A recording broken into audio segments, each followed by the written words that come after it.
Right?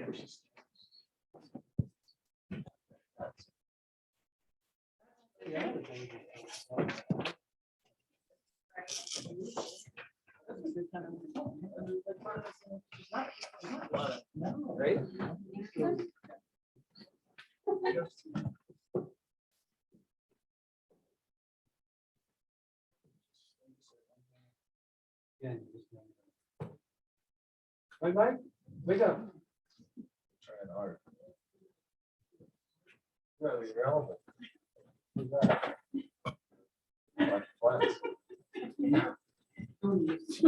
haven't been there. I haven't been up there for a while. Oh, she's having coffee. Oh, latte yes. With a double shot on the Oh, way man. here, so. Are you yeah. kidding? I'd be like this. Yeah. I had caffeine out. Really? Yeah. Does not do that. Does not wake me up, unfortunately. My brother's out. Chuck is out. Evening, everybody. Welcome. Can we start with an introduction for our interpreter, please? Yes, good afternoon. Hi, everybody. I am Andrea. I'm here with the Community Language Cooperative. I'm here so that we can all practice language justice, and we're going to have interpretation in English and Spanish. Please make sure that you select the language after we turn on the interpretation at the bottom part of your screen, where you're going to find a world map. If you're on your phone or tablet, please select the three little dots where it says more to choose your language. Please remember to speak at a conversational pace, to speak close to your microphone, and to point me in the right direction on your packet so that I can follow along. Hola a todos, soy Andrea, estoy aquí con la Community Language Cooperative. Estoy aquí para que practiquemos la justicia del lenguaje y podamos hablar y escuchar en nuestro idioma. Vamos a tener interpretación simultánea en inglés y en español. Por favor, asegúrense de seleccionar su idioma preferido una vez que prendamos la interpretación en el mapa mundo que va a ver en la parte inferior de su pantalla o en los tres punticos donde dice more si están en su tableta o en su teléfono. Thank you, and we can begin interpretation now. Thank you, Andrea. I'll call to order this work session of the Sheridan City Council for September 12th, 2022. The time is 6:03 p.m. We have all council members except for Councilmember Whitaker, who's out ill tonight. And our first item is the capital budget.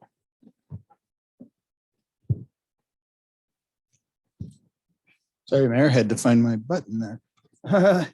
Let's see. Yeah, so we've got our second work session on the 2023 budget this evening. The first work session, we touched on revenues and revenue projections for next year's budget and how that works. Went over that.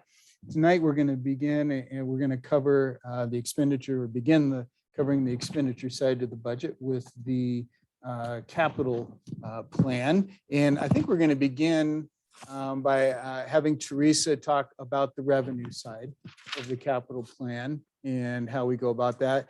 And then on the expenditures side, I'll cover on the public works budget. Randy is on vacation and today. The chief is on vacation too. And Mike, did you want me to walk through that part too? And you can answer any questions that might come up. So I'll try and walk us through as best as I can. And Teresa will help me fill in where I mess up inevitably. So Teresa, I think I'll turn it over to you.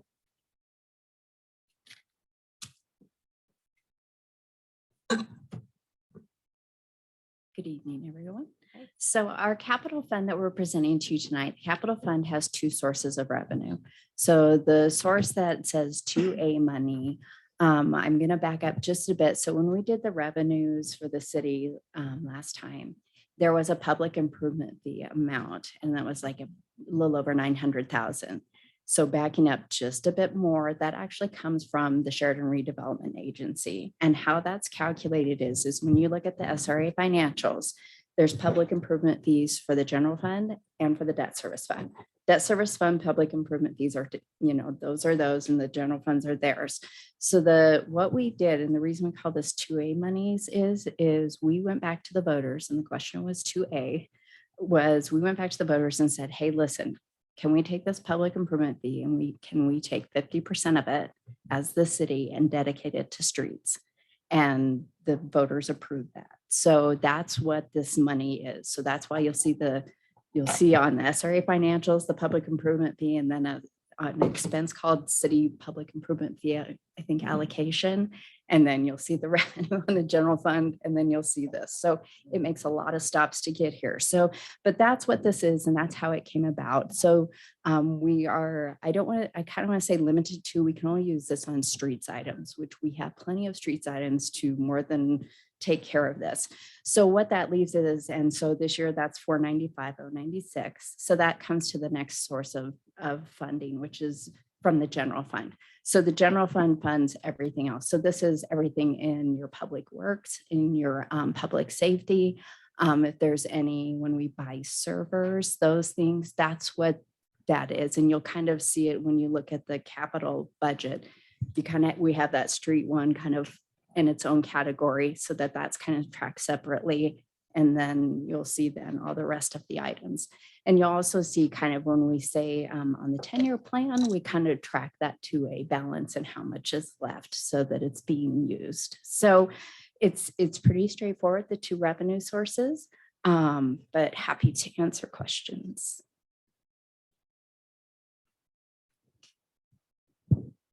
You good with that, Devin? Thank you. I'm not on anymore. All right, there we go. Okay. So let's touch now on the expenditure side. We'll begin with the Public Works capital budget. In your packet, you'll have a summary memo from Randy in there talking about that, as well as we'll have the line item.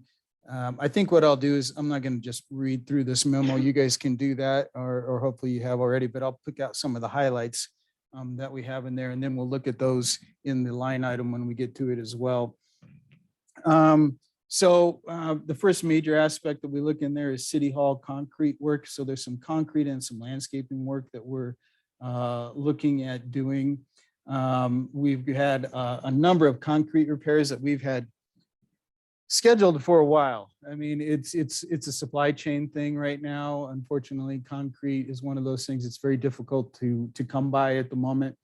And a lot of our projects have been kind of smaller batch type projects. So we're way down the list of priority for folks and the concrete vendors and contractors on that. So I think Randy has pretty much anticipated what we possibly had scheduled for this year is going to get pushed into next year, along with some additional improvements, a lot of them along the lines we talked about in our goal setting and looking at improving the grounds around City Hall here.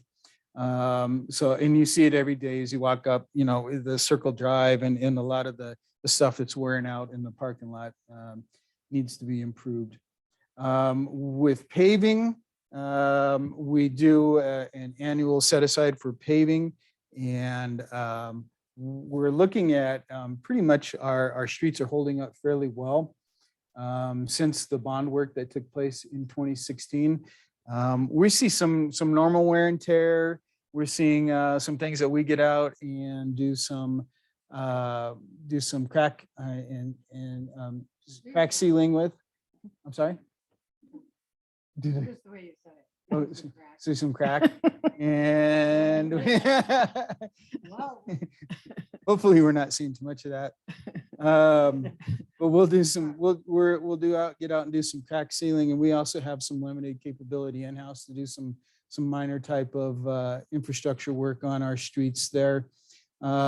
Mostly what we're seeing, the impacts that make the most damage and cause us the largest headache is the utility cuts. So it's when XL comes in, it's when cable TV comes in, it's when those folks, come in and make those cuts. Those are the ones that I know that Randy and our crew spend the most time chasing after those contractors to make sure that they're coming back and making the repairs as they should. But we still end up having to go and do some work and follow up after them, chase them as much as we can. It can be difficult, but that seems to be driving a lot of our time keeping after the utility companies and making sure that they're doing their repair work when they should be. But then again, we do have some normal wear and tear out there, and so we're right on schedule. We're not seeing anything that is above and beyond what you would anticipate for normal O&M on your streets right now. For the first time in a while, we don't have any vehicles in the Public Works budget, but we are. I think Randy sent us an email a week or two ago that one of the mowers was kind of not behaving. So maybe we'll hopefully get through this season with it, but we might look at I think we maybe have plugged some money. Did we? Thank you. We plugged some money in there to look at getting a new mower. The street sweeper, it's working right now. But the problem with that is that it's the sweeper that we have right now will not be serviced. So they're moving out away from the parts that we'll need for that. So we're gonna have to start looking at a replacement for the street sweeper at some point here. Let's see what else I need to highlight for you. Okay. Randy spends a good amount of time talking about the building's HVAC system, and we've talked to you as a council about this HVAC system for a while. It's past its life right now. We've looked at options for that, and really replacement is the only kind of option that is a really viable option. We could repair parts of it, but there's no guarantee that it would be working, for that much longer. So I think as Randy points out in here, he's looking at, we'd need a new automation system for that. And all told, we're somewhere between 800,000 and $1 million or so for doing that. We had initially thought or looked at possibly escrowing money in the capital budget for this, but more recently had a discussion with Teresa, and we're talking about what makes probably more sense is some type of a bank loan for that amount of money. It kind of hits that sweet spot, I think, for a bank loan or so. So we'll look into that and see what that looks like as far as doing that. We have a little bit of time on it until we need to, or at least we think we've got a little bit more time on it. And it'll get us through the winter here, hopefully. We've done some work on the roof recently here to seal up holes and things. So hopefully that will help with the HVAC as well. We're looking at that right now. What else did Randy highlight in here for you? Oh, the Union Pacific Railroad crossing at Oxford and Natchez. So we're still working out some right-of-way issues down there that will kind of decide who pays mostly for what, and how much each member of that project is going to take between us and the railroad. But I think we're looking at hopefully getting that squared away, and then after the first of the year, beginning to make those projects, that project move forward as well with construction. Let's see, I think the last thing that he's talking about was looking at some landscape changes around the building here. This is kind of thrown in with the landscape and some of the concrete work. Again, we were looking at making some improvements and doing that, some of that work this year, and just with the difficulties in the supply chain and all that, we're kind of rolling it in what we were looking at this year and rolling it into next year in one larger project. Let's see, if I can get my computer to work. Okay, I think that is most of it on the Public Works side. Did I miss anything, Teresa, on there?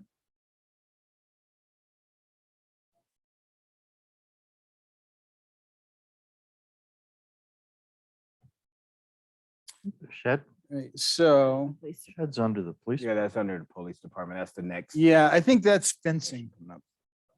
Yeah, so I'm gonna scoot down and skip past the PD memo and go to the line item in the general government capital. And you'll see there the revenue aspect, and then below that, the line items for expenditures, starting with streets and infrastructure.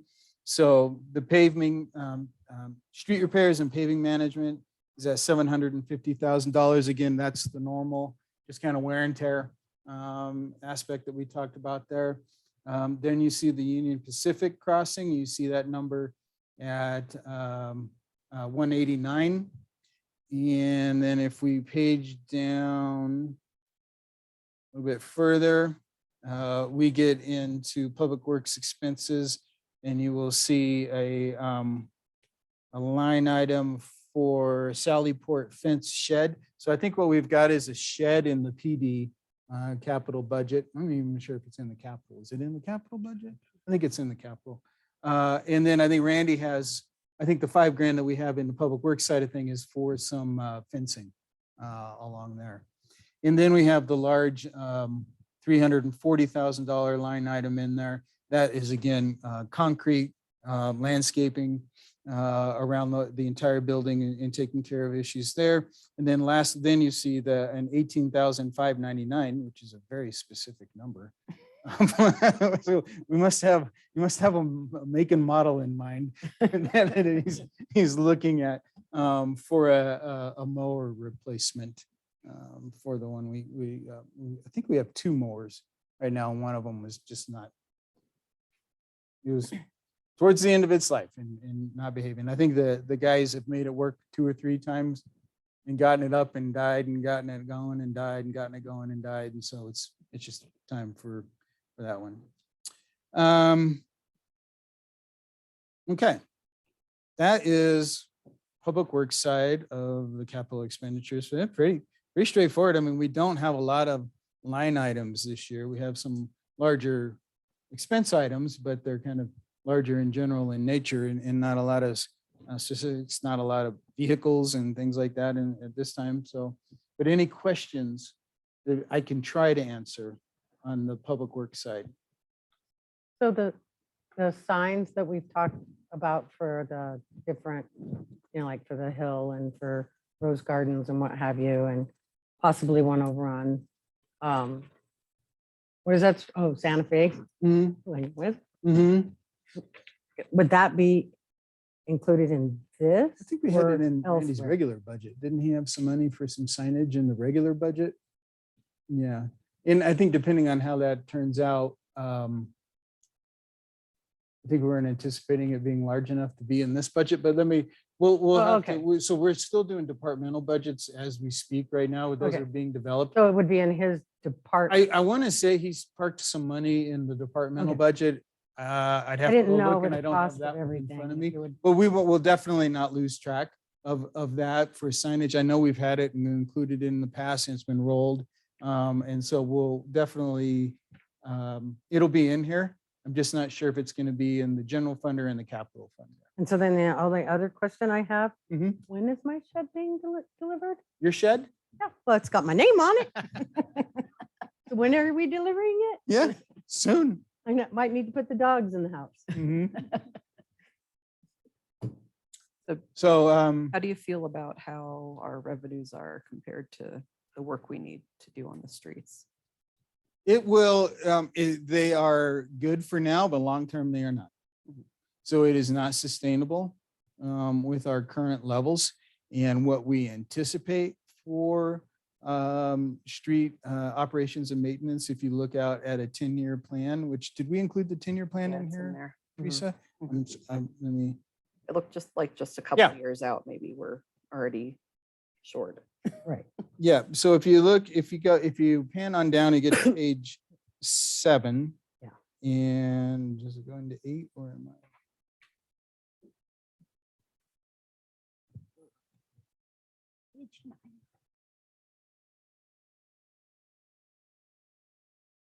Oh, here we go. So it's on page 7. And you'll have a 10-year capital fund from 2022 to 2032. And if you go down past the revenue section, which is the top half of the page, and begin in expenditures, the first, second, third, fourth line down is street repairs and maintenance. And so you can see where we're looking at going 750,000, which is in this year's budget. And then we look out per the street improvement plan, And these projections come in and you see the big numbers that start coming in about 2027 or so. Those are going to be challenging years as they come along, because that's going to be some fairly Redoing. significant expenditures that we're going to have to accommodate. Is that when we would go and redo the top? Some of it will be, yeah, because then you'll start to be getting into mill and overlays in certain areas. And so it's not real specific at this point where we say, we know we're going to be mill and overlaying Radcliffe or whatever it might be, right? It's just, if you look at your, at a standard pavement management plan over a 10-year period, you're going to have, certain amount of replacement as it wears based on how many vehicle travel miles you have and all those kind of things like that. So this is based on a model that we have. Right. And then we start plugging those numbers in so we can start to anticipate, okay, after you've been around. So at that point, you're looking at the streets are pushing 10 years old-ish, around there, right?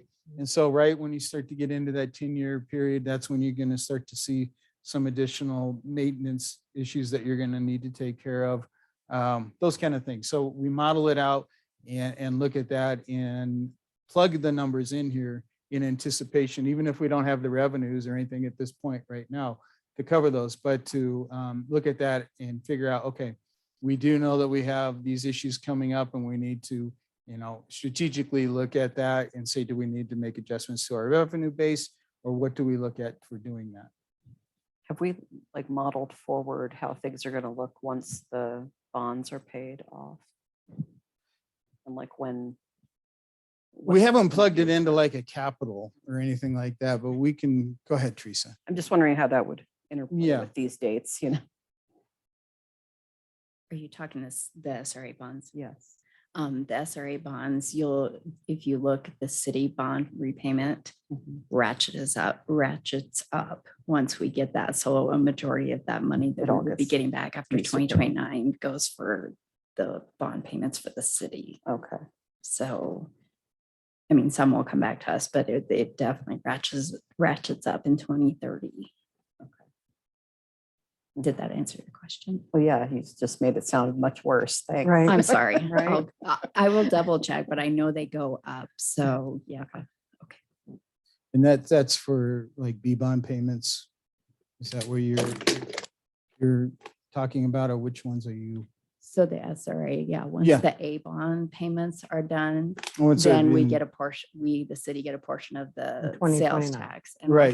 we'll get the the, property tax. yeah, we'll get that that had, back, that the city had But pledged that on, will right? then be dedicated to our city bond payments. They structured the Oh, repayment yes, for the I city remember bond now. payments Yes, to be lower for the first 10, 15 years. And then, Right. But then they'll go up. yes. And then when will those be? If ever.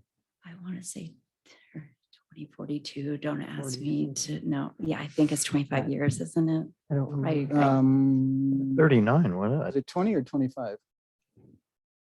But it might have been, well, I don't know. I don't think it was 30, and I don't. Right. I'm Right. sorry. I guess my I point would- is I would like to kind of see how that interplays Absolutely. here. Yeah, we and can do that. That Right. would be easy to do, to put together, to show, because I think I could forecast the revenue that we would be getting off of that and see how much of it would be needed for the Yeah. bond payments and how much would actually come back to the city. Yeah.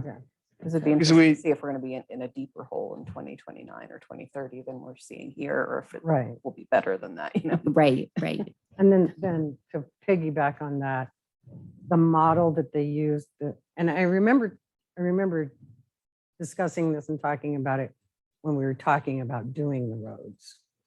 And through that process, how it was explained that like in 10 years, you're going to want to do an overlay and do some major repairs Mhm. because it'll start showing some, and then in another 10 years, you could do another overlay, but in 30 years, you'll have to scrape down, At some point, you got to rebuild them again. right? Yeah, this is just the nature of roads. And so it would, the same way, it would, you've got the big for the 1.5 million for 1 to 3 years, which I'm assuming with the way that probably Randy or whoever did it was for, because we did that part and then we did this part and then we did that part and do it in the same kind of fashion. Right, so there's a And progression then that it you would go go through, down right? a bit, but then in 10 years, it would have to go back up again. Yeah, you're looking at much, right, you're looking at significant, you're getting into mill and overlays and things like that. So you're beyond crack ceiling, you're beyond Right. those kind of things like that, right? And then you'll see some big expense and then you're okay for a little while. And so then to know those numbers that would be coming from SRA and what have you, and how the bonds Right, fit into all of that, yeah. And if how you, we're going to sustain all of that and, make sure that we're not in a deeper hole. No. And in 20 years, an even deeper hole. Yeah. right, and at some point, you're gonna have to go back and you're gonna have to rebuild and you're gonna have to go back to the voters and. Knock right. on doors. Yeah, and that's just the nature of it. If you guys will remember, when we were doing the bond work for the driving change program, I can remember we had bar graphs that showed when we added the increment after the SRA bond, or after the city bonds, or the increment came back to us and that. So remember, and we had all this. So we've got those. We'll show you out there. Kind of update where we're Yeah. at and where we'll be. Mm-hmm. But get your crystal ball out again. Yep. So, and then, you look at those and those are some big numbers, but if you look down at the very, if I can do this, come on, computer. If you look down at the very last page and you look down at the bottom and you're looking in some of those years and we look at general fund ending balance, right? Or the, where am I? Get down to the right one.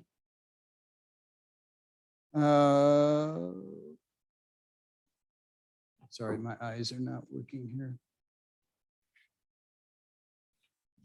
So you got ending fund balance, right? And you get into the negatives, you hit 2028 and you start to be in the hole, right? But it's not $2-3 million. The first year we're in the hole, a little over 300,000. Again, this is a model, this is estimate. Next year is a little bigger, 1.2, and then it starts to scale back down, and then you're back in the green again.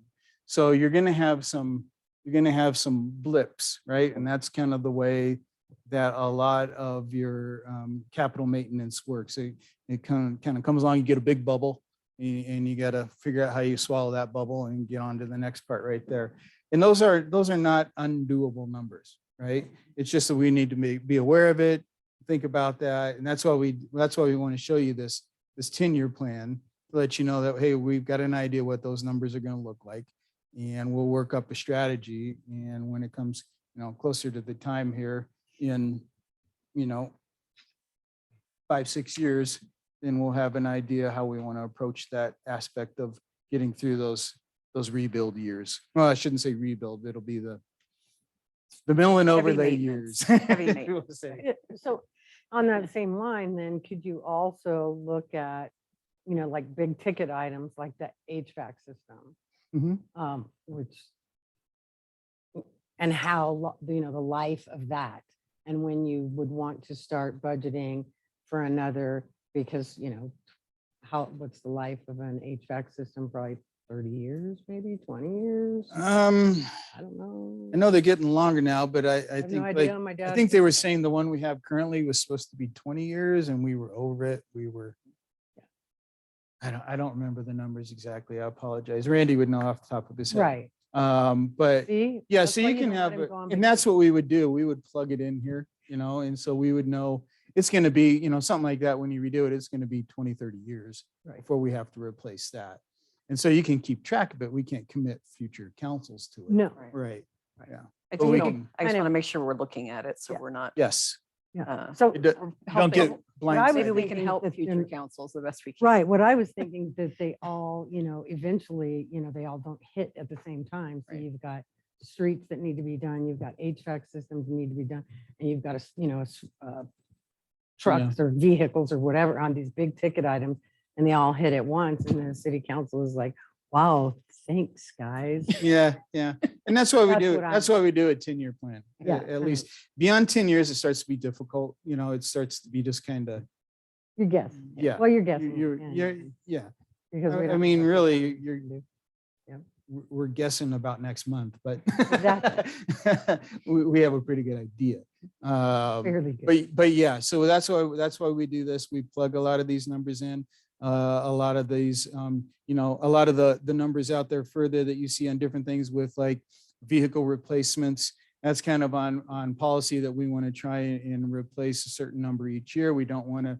If you remember when I first came here and we were doing budgets, we were digging out of holes, right? Because we hadn't replaced vehicles in a long time. We hadn't replaced PCs in a long time. And so we were digging out of holes.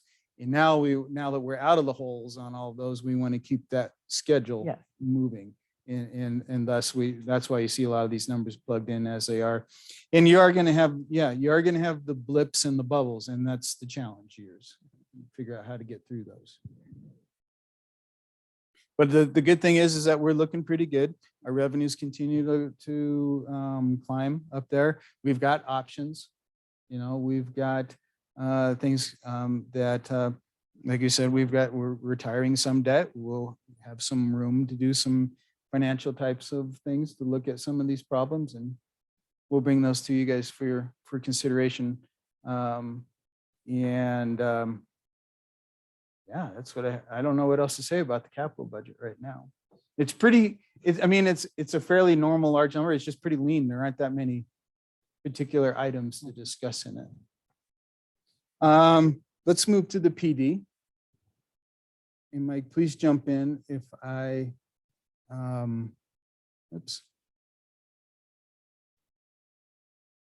Don't identify things here correctly. So we're looking at 2 vehicles next year at 122,000.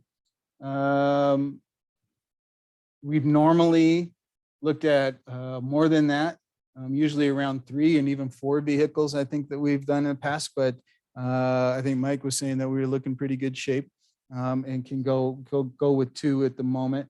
New vehicles are difficult right now. If you've gone out and tried and buy a car for yourself or anything, you know what a challenge it has been. And it's no different with police vehicles, long lead times, all those kind of things, supply chain issues that we're running into there. So if we'd only have to do 2 this time around, that'll be good. So we'll plug that in. We still do, and we do normally, almost every year, we will replace radios and batteries and those kind of things. It's just, there's a kind of a planned obsolescence for a lot of this equipment, and we got to keep on replacing, replacing radios and keeping current on our radios. It's kind of like PCs. We're always just anticipate plugging money in to keep up with the latest technology and the normal wear and tear as well. So we'll also lose, a couple of radios or so each year due to wear and tear. So we're looking at plugging in for 4 radios and batteries there. As you can see, those are not inexpensive. These are mobile radios, right, Mike? Right. So it's usually around $5,000 or $6,000 for each radio. Again, this was another one. I think when we first started that we had dug a hole and we had to replace the whole kit and caboodle as much as we could. Our radios at the time were already, I think, out of service, and we were having issues. So this is again one that we try and keep current with. The PD is looking at a shed to keep over in the Sallyport area. My backyard. Yeah, in Sally's backyard, and use it as they need. I think they were looking at, I don't know, Mike, until, but I know that the chief liked the shed that Public Works had installed right over here to replace. We got a nice tough shed out there to replace that old plastic one that we had for a few years, and it's very nice. And we were thinking something, I think, along those lines, and including that back in the Sallyport. If Okay, any I'll of you let have you not use been it down as in long as PD nobody- lately, you'll see that they're bursting at the seams.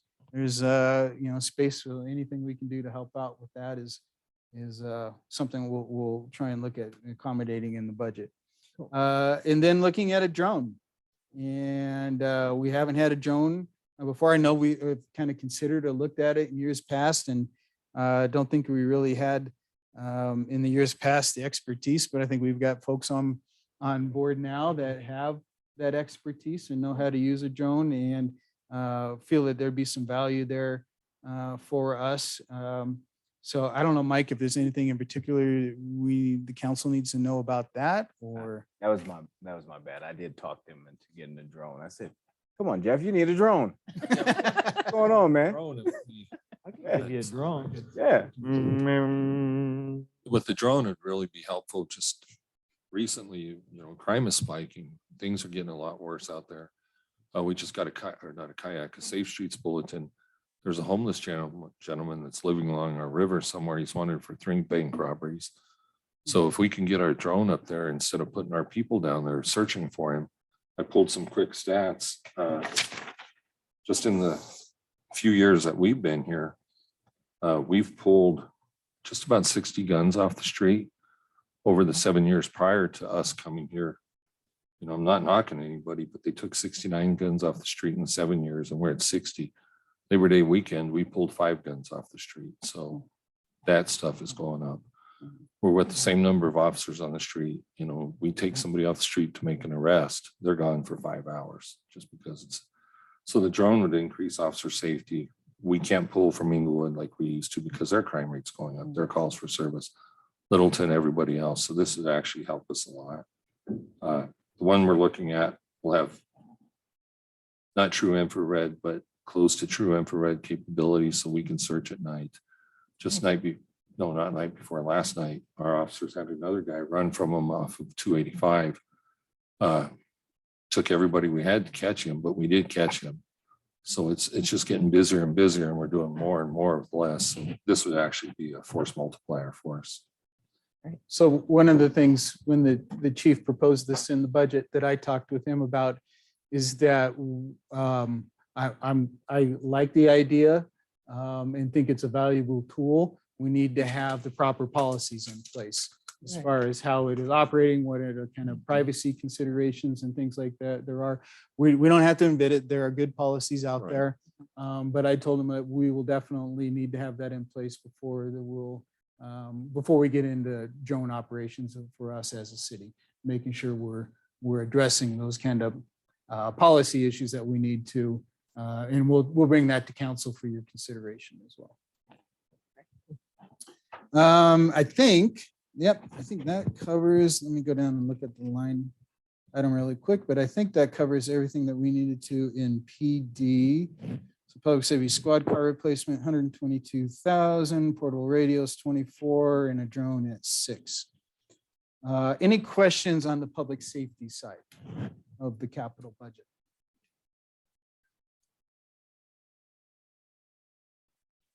Sorry, did I go too fast there? Okay. Okay.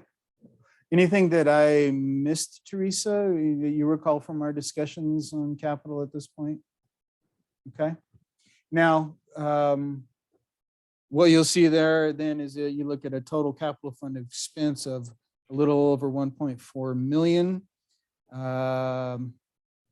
So you can see that that is generally in the range of where we usually come out. Somewhere, we're anywhere from $1 million to 1.5 or so, I think, generally in our capital fund. And let's see, leaves us still with a fund balance ending there of almost 1.5 million. So we've got some, again, we like to have a nice operating fund balance in there too, if we need something. Or if we have anything unexpected come along, or if we again look at a strategy for doing like HVAC, and we look at maybe a combination of fund balance and a loan, a small loan, or something like that. Whatever makes sense, we'll work up a couple different options for you guys to consider on that. But yeah, that's our capital fund. Any questions overall on that? Seems like I was just going to say something and then I rambled on and forgot what I was going to say. Let's see if I can. So we had budgeted a few years for records management. How has that ended up and are we done with it or is there still work going on with that? We still are doing work, but it hasn't really, it's not to the extent of where it would impact in the capital fund. So a lot of the IT infrastructure, if you will, is in place. And we're now looking at, individual modules that we might consider here and there and more training and process related types of things rather than saying large, software purchases or things along those lines. What do you think? It's in the city clerk's budget. We do have some in Yeah. the city clerks. Yep. Okay, so it's smaller now. It's not to the point where we're buying big turnkey types of programs and things like that. Teresa, anything else to know on that? So we moved it under the clerk's budget, kind of once the big ticket items were, and it was more ongoing and maintenance. So you'll see when we present the clerks, it's been there for, has it been there for 2 years? Couple. 2 years, I'm so okay. behind, I guess. Sorry. No. And so, and also. Time flies when you're having We also started to, because SRA used to kind of help reimburse some of that. You'll see on the city reimbursement from the SRA, we included we've increased the city clerk reimbursement so that we get that records management piece and that the SRA is paying their part. Sorry. So, Yeah, anything else? I think so. At one time we were having fairly significant expenditures on scanning and things, some of those larger things that we had some servers that needed to be purchased and things along those lines. So we had, it was, and I think at that point, but yeah, now we've got it all in the clerk's slushy budget. It's an inside joke we were talking about earlier today. She doesn't have any slush budget, I promise. She has a very lean budget. We know Yes, her very lean. lean. Seems like there was something else I was going to say on capital side, and I'm just, these are all the expenditures you can see that are proposed at this point right now. And on the revenue side, kind of the 2A transfer, it is what it is. And then on the general fund, that can fluctuate a little bit depending on how we end up on the expenditure side in the general fund.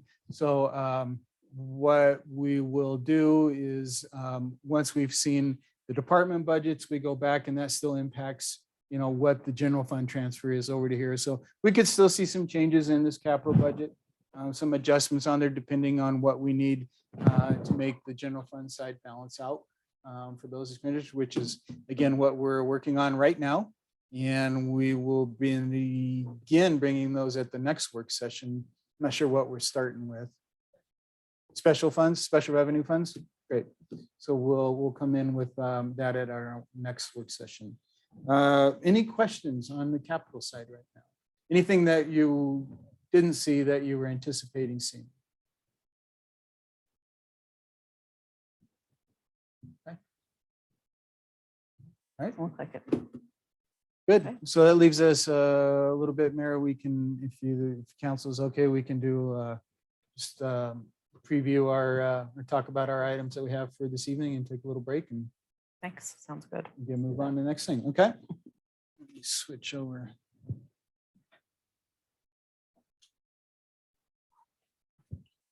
Other packet. So this evening, you have two resolutions for your consideration. You have one resolution that is an amendment to the joint use agreement, and this is an existing joint use agreement that we have with Sheridan School District with regards to the parking lot area in the area around that we share with the building next to us there. And we've had that. I think it's mentioned in the resolution how long. It's been a while. We've had that in place for quite some time. How long? 1986. So this will be an amendment to that agreement with regards to the charge ahead facilities that we're putting in with that. Ari, is there anything in particular that you wanted the council to be aware of on this, or did anybody have any particular questions about this? Again, this is so that we can do the placement of the charging stations And does it govern the use of the charging stations by or anyone, or is it just really the placement? That'll be a separate use agreement that we have with. So it is in there. So it governs allows them to use it. That's what you're saying. Okay. Okay. Okay, this is not the one. Okay, never mind. I was thinking of something else for a second there.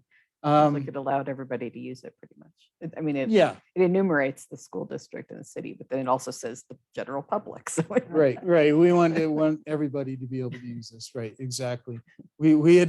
There had been some things we had talked about and the use, but that didn't end up happening. That's what I had in my head. So, okay, never mind.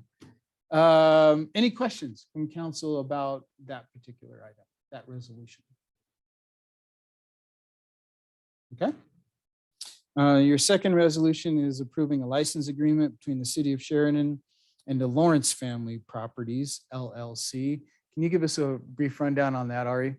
And then answer any questions that council may have. Evening. So last year, you approved a PUD for the 3851 South King Street. The King Street Townhomes is what it was being called. So existing boarding house going to be refurbished, and then 3 additional townhomes. Well, the existing boarding house structure is encroaching into the right of way, the entrance to the basement, the staircase, and then the historic front porch, both in the right of way. So this agreement just gives permission to the developer to continue using that space. And so they don't have to tear out the one defining feature of the building, Right. basically. So it is revocable if the city sees fit at some point in the future. The developer pays a small fee to the city to use the right of way, and then is responsible for maintaining the vegetation on the right of way. Happy to take any questions, but it is kind of a straightforward agreement. As council will recall, when we were doing a lot of the street improvements is when we kind of started using the revocable right-of-way permit and perfected it. And so our city attorney had worked it up for us, and we began using that where we wanted to recognize that there were encroachments in our right-of-way, but they were to the benefit usually of the property owner at that time, and wanted to just have that property owner recognize that, yes, they acknowledge they have improvements, or they have things that are located in our right of way, and they acknowledge that the city has the authority that, should we wish to, ask them to move that or have them move that, this just puts that all out front and on paper, and everybody understands that up front. And so in order to help the developer, again, with the redevelopment of this property, that was the best way to move forward with accommodating the encroachments. Oftentimes it's more like usually along the line of a fence or something like that, but in this, there's a little bit more significant than that. But again, we wanted to try and help out the developer in the redevelopment of these properties. Any questions from council? Okay. And then the last one is a liquor licensing, local licensing authority. I still say liquor licensing, sorry. Local licensing authority approving the liquor license for Wyatt's, which is the vendor for the restaurant at Broken Tea. So they've been operating there as a vendor for a while. They just haven't had their liquor license. They haven't been serving. And I know because I go down there and check it out. Sure. But as you will recall, this was part of the reason why we approved the, what did we call that one again? Festival permit. Thank you. To allow them to have at least some aspects of being able to serve down on the golf course property. And so they will, this will would bring them their regular liquor license. And again, as council will recall, this is when we do a liquor licensing action, it is a quasi judicial process. You sit as the judges of the authority, and you consider the testimony and any of the evidence that is presented for you, and base your decision on that evidence, on that testimony. And in this particular case, paying particular attention to the needs and desires and how those are either met or not met by the applicant. The mayor will run the public hearing. You'll have an opportunity to ask the applicant questions. And then at the end of that, you'll make a vote again based on the evidence and the testimony presented for you tonight. Any questions about that? Okay, and then are you the applicant? Okay, great. Just wanted to let you know, we are going to be one short tonight, so you'll still have a quorum. Though, when we don't have a full council, we like to notify the applicant that we're not at a full council. And you have the option to wait to go and wait for a full council and see if we had a full council at the next regular meeting and postpone that. That's up to you. We're not in formal session and I'm not a voting member, but I will tell you that wouldn't be my recommendation for you at this moment. I think we could go ahead and proceed because I know it's been a little while coming for this. So that's just that's my advice to you, and you can make that decision. Anything else that council has before we can take a little break and then move into the regular meeting at 7 p.m. Anything else the staff has? Yeah, Jenna. So just a reminder from Andrea to make sure that your microphones are on and that you're not talking over one another. She had trouble interpreting during the work session. So just be mindful of that. Very good.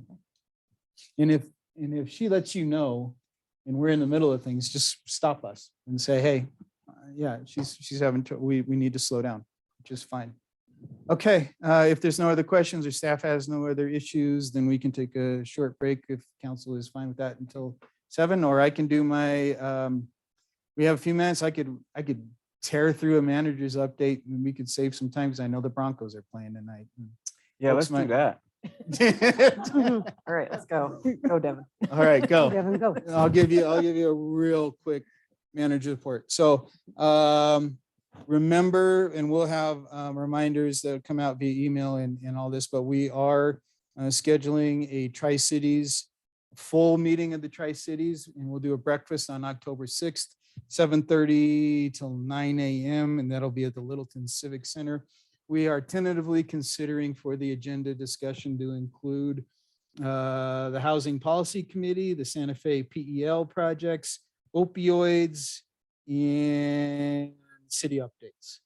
And Mayor, they're going to, I think Krista is going to, I'm not sure if probably Krista, I'm not sure, but we'll be reaching out to schedule a mayor's only meeting, probably just a Zoom call to have you guys look at the agenda and the 3 mayors, make sure that you're fine with that. So we'll be scheduling that here, I think this week or next, and we'll let you know. Sounds good. Thanks. Let's see. I attended along with the mayor and Andrew and Amy, the Arapahoe County Open Space Shareback Grant presentation, which was Friday, which was last Friday. Nice, they did a great job. They had the state demographer as their speaker. I thought made a real interesting presentation. She makes demographics interesting. She does a great job on it. And it was talking all about growth. But we did receive, as council is aware, we received a $100,000 planning grant for the Bear Creek Trail Corridor. That's the maximum amount you can receive for a planning grant. And we'll be moving forward with that planning grant shortly. If I can remember what my shorthand is for this, TCHS, Tri-County. I'll do this quicker than I was going to. The Housing Policy Committee, Tri-County Homelessness Policy Committee, we had a meeting of the steering committee and had some great updates, I thought, and I thought I'd share a few takeaways with this. The mayor was a part of this meeting, and Mayor, if I miss anything, or please feel free to jump in. We had an update from Bridge House. So they closed in August, just last month, on their building, 2.65 million, and they're looking at about a $2 million remodel. That process will be beginning here very shortly. They're looking at 48 total beds, 38 of which would be male beds, and then 10 female beds. They are still considering having navigation on one side. If you've been there, it would be the south side, I believe. It's the side that has a garage door, current garage door. You would be able to have a separate entrance from their ready to work side. But still looking at that possibility, having navigation on one side and then ready to work on the other. The nice thing about that is that if we did look at locating navigation there, we could have room for, I think Melissa was anticipating somewhere 12 to 17 beds. It could be incorporated into the Nav Center, which would be fantastic. That we would have some short-term bed opportunities there. Again, they are focusing on landscaping and culinary skills for the people going through that program and contracting with it. It was great because I know that Andy with South Suburban Parks and Rec, he's our operations manager. He was in on the call and said, "Hey, call me." And South Suburban's, like everybody else, is having difficulty finding people and jobs. So maybe we might have a nice partnership there. And then they're celebrating 25 years of Bridge House as a program here. And I think they're going to be sending out invitations to council here shortly on a celebration they have from that. We received some testimony from Joe Trujillo with his lived experience. We've been trying to incorporate some sharing of stories and experience and lived experience with people that have been homeless in the area and what worked for them, what didn't work for them. A few takeaways I had from there in his stressing was along mental health services and making sure that those are available. Juvenile, very much focused on juvenile services for juveniles that are coming out of homelessness. He had great words for Movement 5280 in their operations out of Inglewood and what they've been able to accomplish and how they helped him. And then as well as housing assistance. And I think he took advantage of a program, a second chance program out of Aurora. Not sure if that's the same program that it is now or if they have something similar. I'm not quite sure on that. But housing, the takeaway is that housing assistance was important for him getting his life back in order as well. Lindsay with our housing authority gave a great update. Some of the big news there, they got 10 new vouchers. These are brand new vouchers on top of their existing allotment.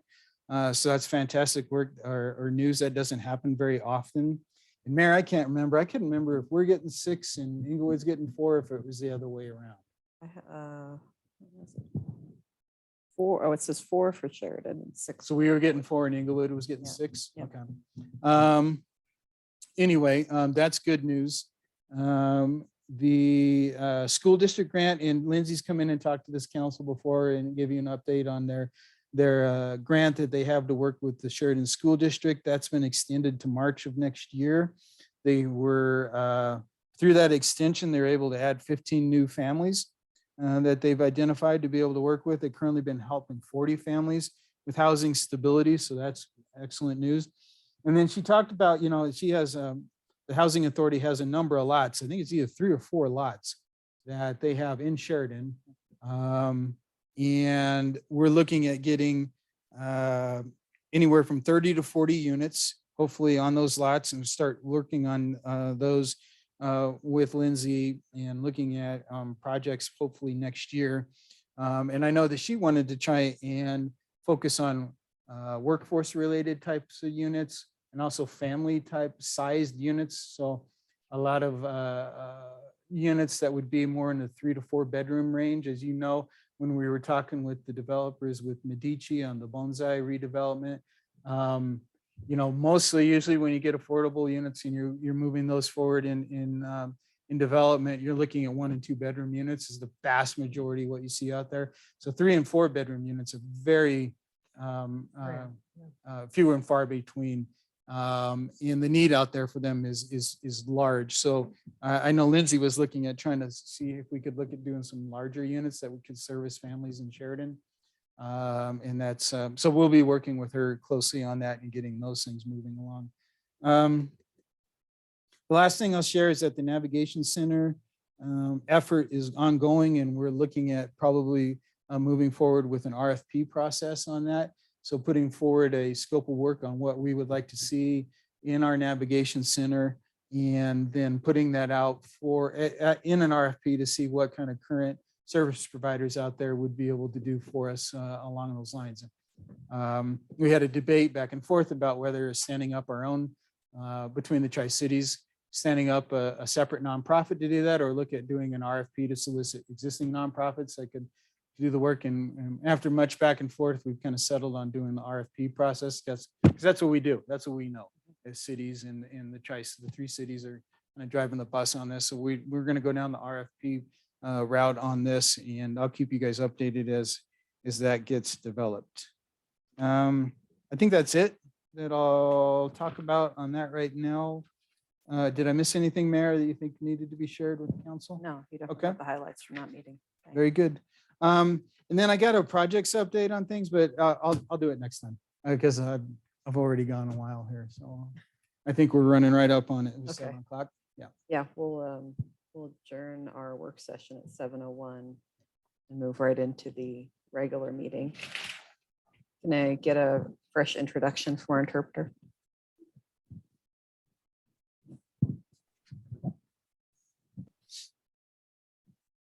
Hi, everybody. I'm Andrea. I'm here with the Community Language Cooperative. We're going to be providing simultaneous interpretation in English and Spanish so that we can practice language justice in this space. Once we turn on the interpretation, please remember to select the globe in the bottom part of your screen and choose your language. Remember to speak at a conversational level, speak close to your microphone, and speak one at a time. Hola a todos, mi nombre es Andrea, estoy aquí con la Community Language Cooperative. Vamos a estar practicando la justicia del lenguaje y vamos a brindar interpretación simultánea en inglés y en español. Por favor, recuerden seleccionar el mapa mundo en la parte inferior de su pantalla para que puedan escuchar en el idioma de su corazón. Thank you, and we can begin interpretation now. I'll call to order the regular meeting of the Sheridan City Council for September 12th, 2022. The time is 7:02 p.m. We have all members present except for Councilman Whitaker. So I would entertain a motion to excuse Councilman Whitaker. I'll make a motion to excuse Councilman Whitaker. A second. Motion made by Councilmember Hall and seconded by Councilmember Kelly. All in favor, say aye. Aye. Opposed? Motion is approved. Could we please rise for the invocation followed by the Pledge of Allegiance?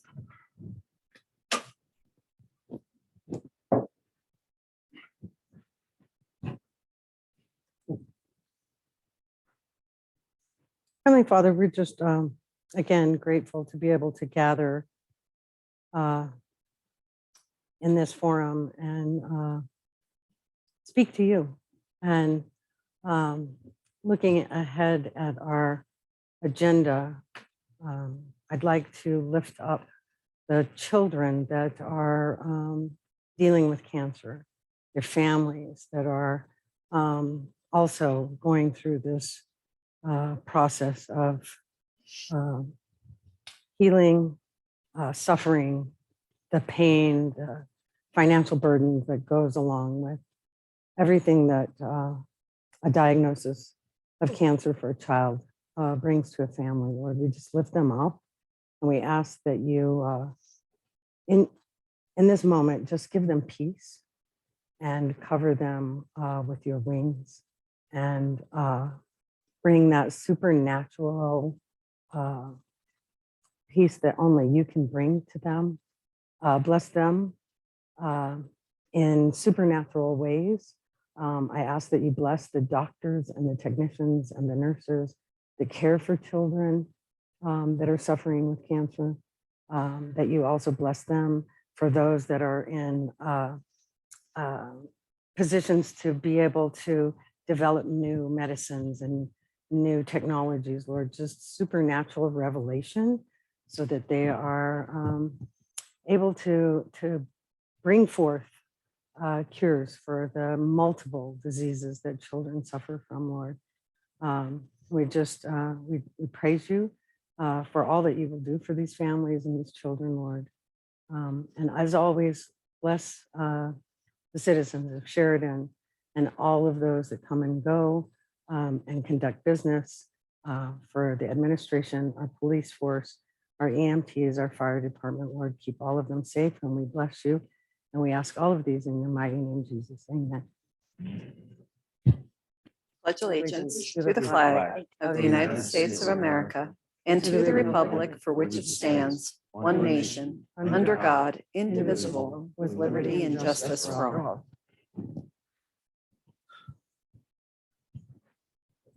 Are there any changes to our agenda tonight?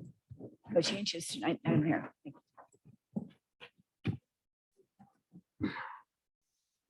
Tonight, we have a proclamation. Childhood Cancer Awareness Week in Sheridan. Whereas thousands of children are diagnosed with pediatric cancer each year, and whereas it remains the leading cause of death by disease for American children under 15. And whereas for those children and their families, and in memory of every young person lost to cancer, we unite behind improved treatment, advanced research, and brighter futures for young people everywhere. Whereas we have made great strides in the fight against pediatric cancer over the past few decades, and whereas thanks to significant advances in treatment over the last 30 years, the combined 5-year survival rate for children with cancer increased by more than 20 percentage points. And whereas a substantial proportion of children diagnosed with cancer can anticipate a time when their illness will be in long-term remission or cured altogether. And whereas all children deserve the chance to dream, discover, and realize their full potential. And whereas the city of Sheridan extends its support to young people fighting for that opportunity and recognizes all who commit themselves to advancing the journey toward a cancer-free world. Now, therefore, I, Tara Biter-Fleur, Mayor, representing the City Council of the City of Sheridan, Colorado, do hereby recognize September 25th through October 1st, 2022 as Childhood Cancer Awareness Week in the City of Sheridan, Colorado. Hold on, Andrea had something.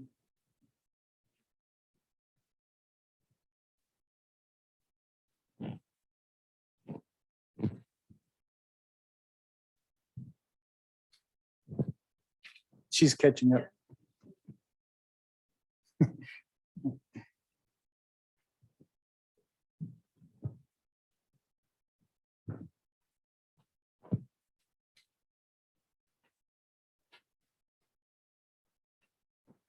Thank you, Andrea. Sorry, I realized about halfway through I was probably going too fast. All right, and thank you for including that in your invocation. It's very nice. We have an opportunity for public comment at this time. If there's anyone in the audience who would like to speak to us on anything that's not in our hearings tonight, Not at this time, Madam Mayor. we'll move on to staff reports. City Clerk. Thank you. It's just so good to be back. And I just wanted to thank Jenna for carrying the load for me for the last 2.5 months. And I'm sure that you didn't miss me at all with her doing such a marvelous job. So thank her, and it's good to be back. So good to see you. Thank you. All right, City Attorney. Nothing to report, Mayor. Anything else from City Manager?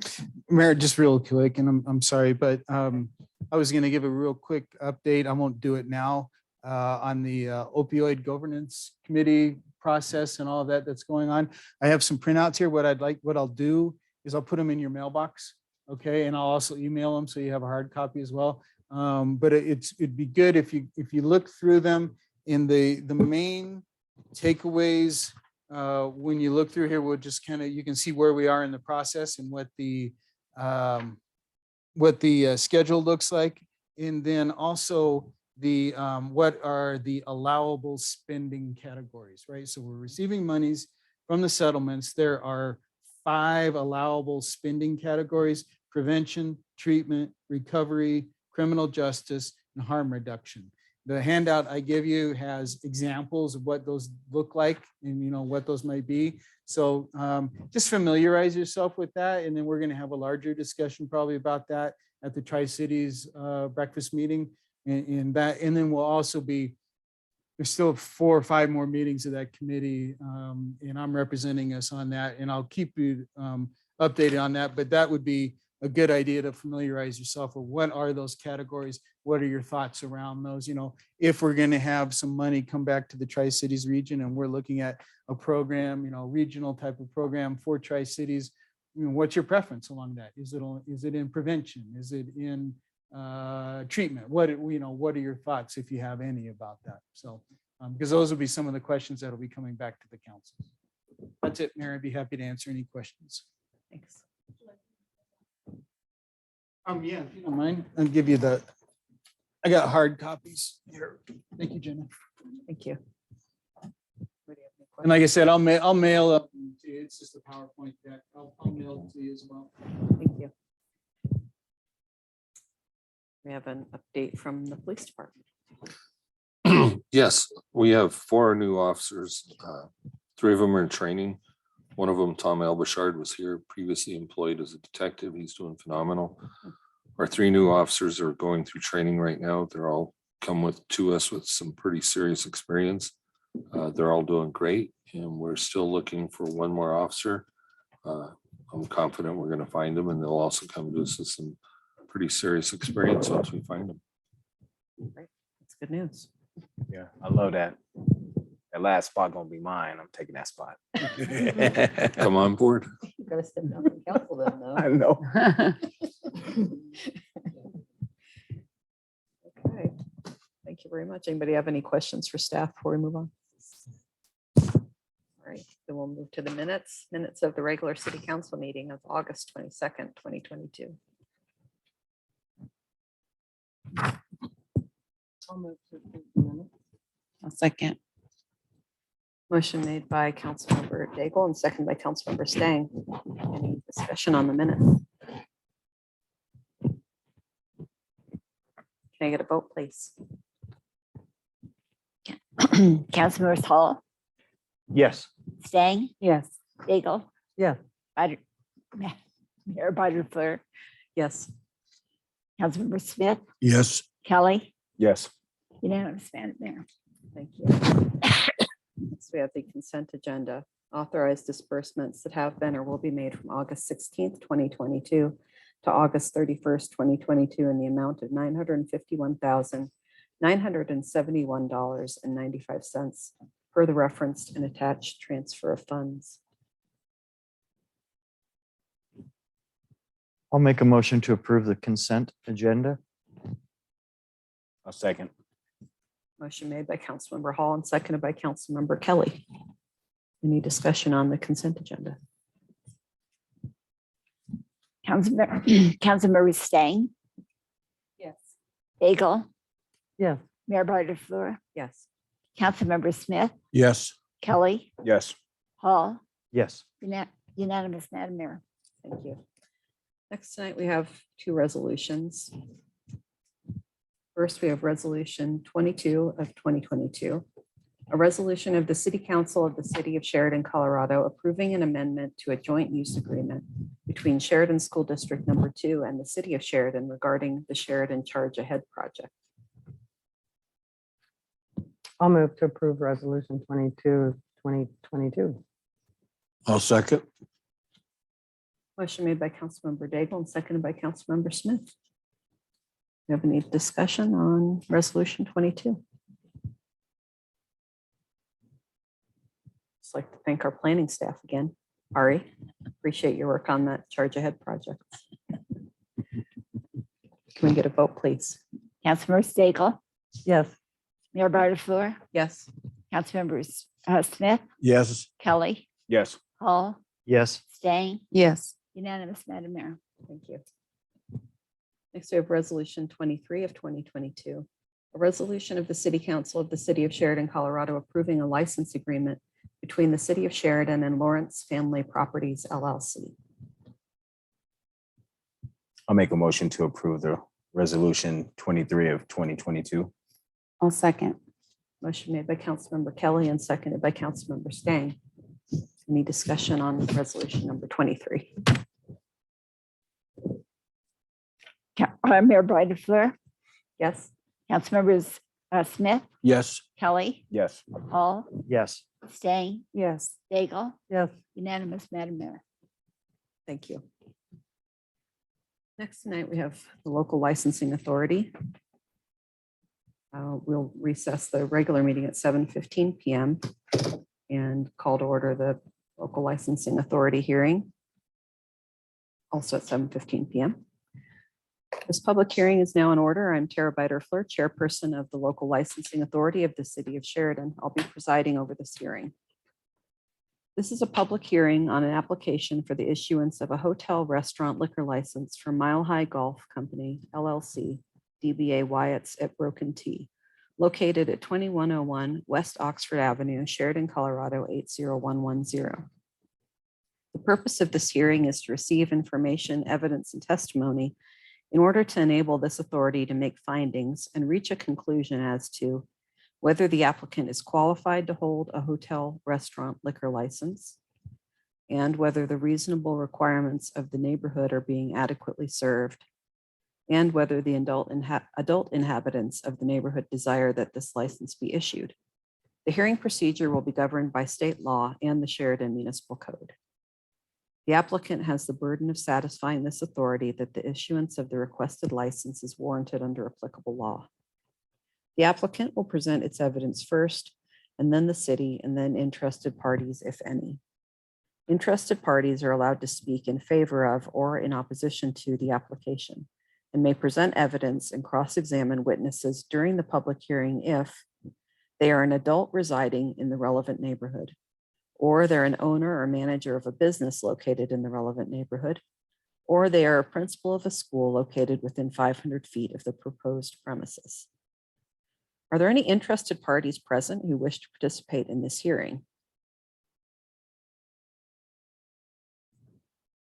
I don't see any, so we will skip the interested parties part. Is the applicant ready to proceed? Please step to the microphone, tell us your name, address, and if you have an attorney, please have the attorney introduce themselves.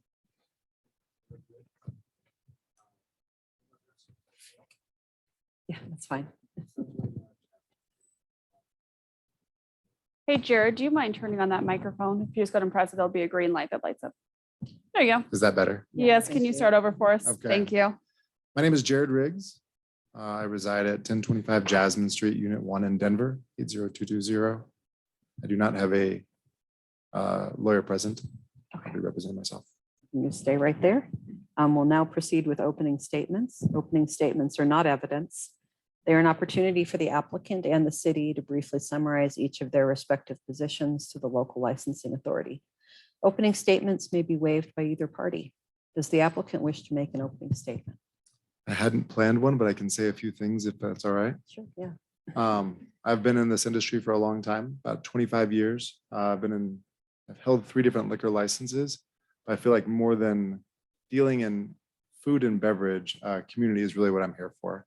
I feel like if we can create a space there where people feel comfortable to stay and just add another layer to the city for a place for community, that's really what I'm here for. And I feel like for better or for worse, alcohol is a great lubricant for that.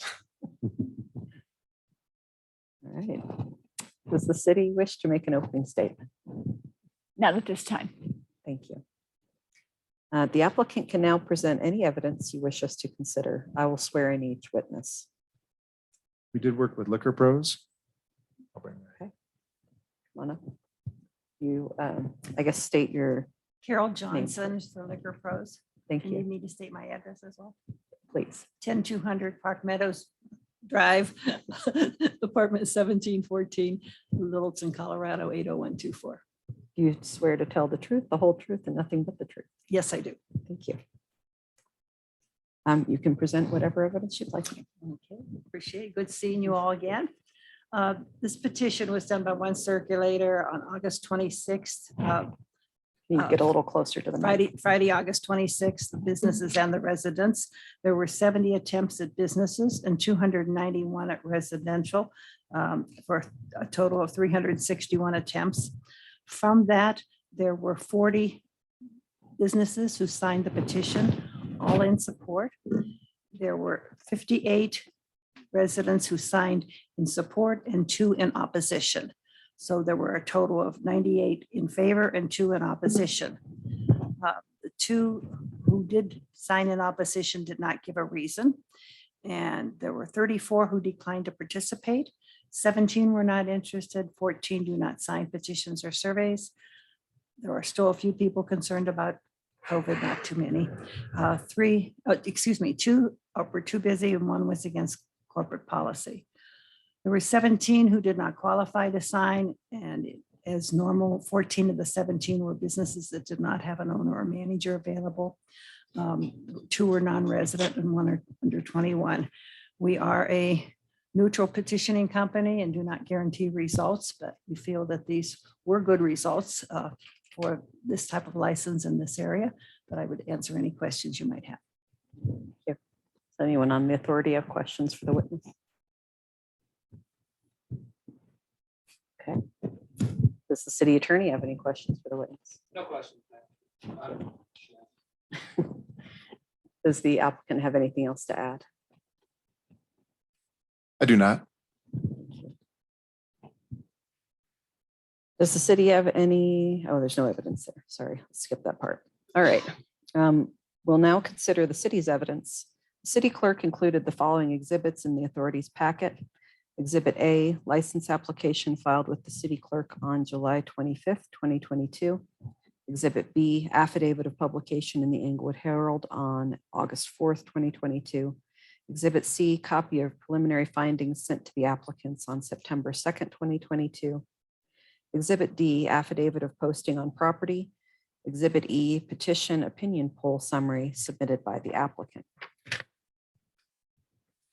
the applicant have any objection to the authority admitting this evidence? I do not.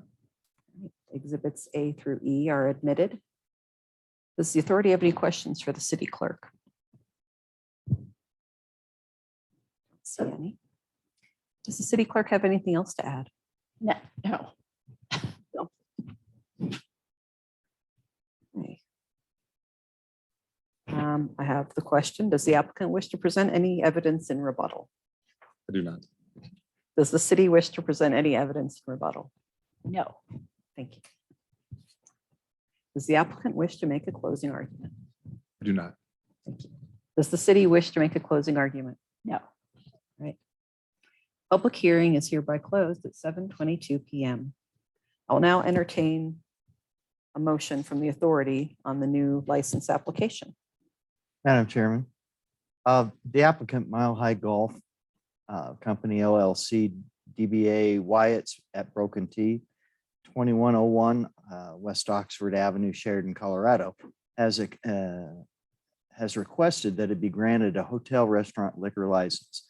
And I move that the local licensing authority of the city of Sheridan, based on the evidence presented in the public hearing held this evening, make the following findings of fact and conclusion.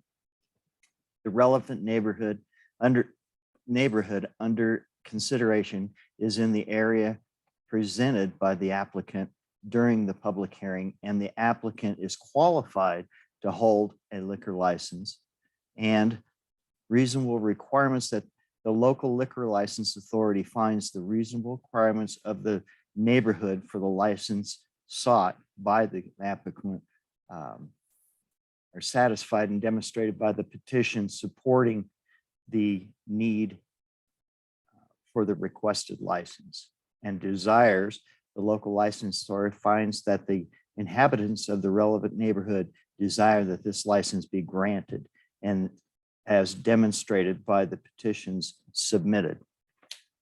Based on the foregoing findings and the conclusion of the local license authority for the city of Sheridan, I move that the issuance of the license applied for be granted. I'll second. Motion made by Member Hall and seconded by Member Smith. We get a vote, please. Oh, wait, hold on. We got to have discussion. Sorry, I'm jumping right to voting. I want to throw in one other thing. The other day at work, I overheard some of the guys discussing, where are we going to play golf this afternoon? Where are we going? Somebody said, how about Broken T? No, they don't have any beer there. Let's not go there.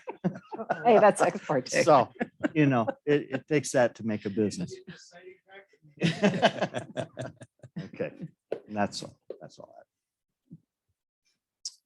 Yeah, I would agree. It makes sense to me that we would have liquor served at Broken Tea Golf Course. And I don't see anything in the exhibits that we've presented with that would argue against that. It seems all to be in support of granting the license. Anybody else have any? Want to share anything about how the application looks to you?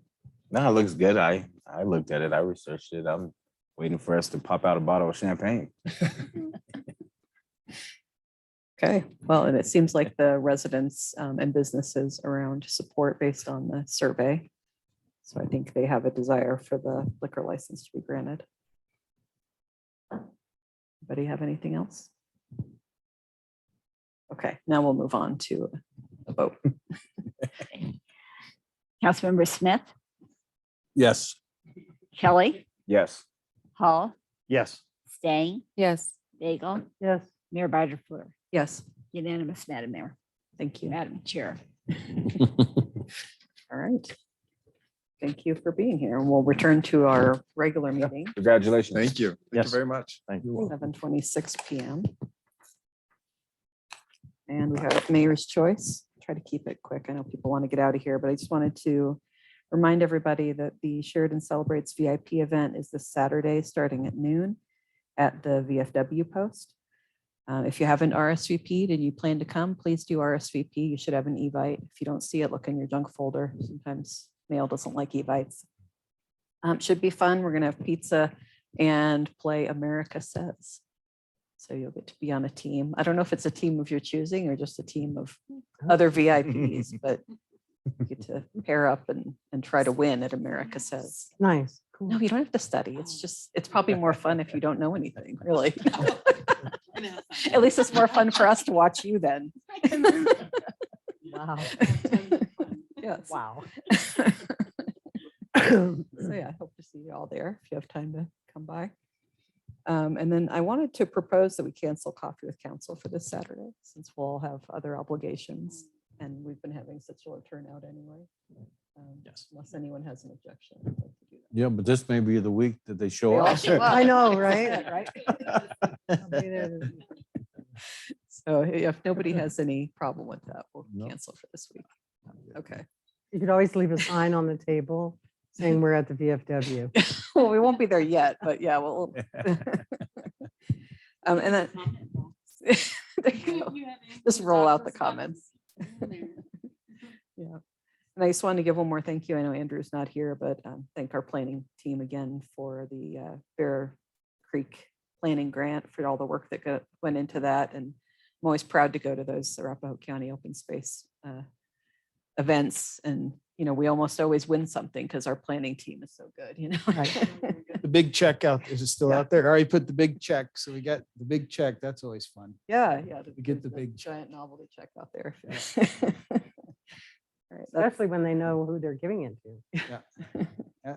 Well, it's good. We keep our faces there. We keep Mhm. going through and making sure that we're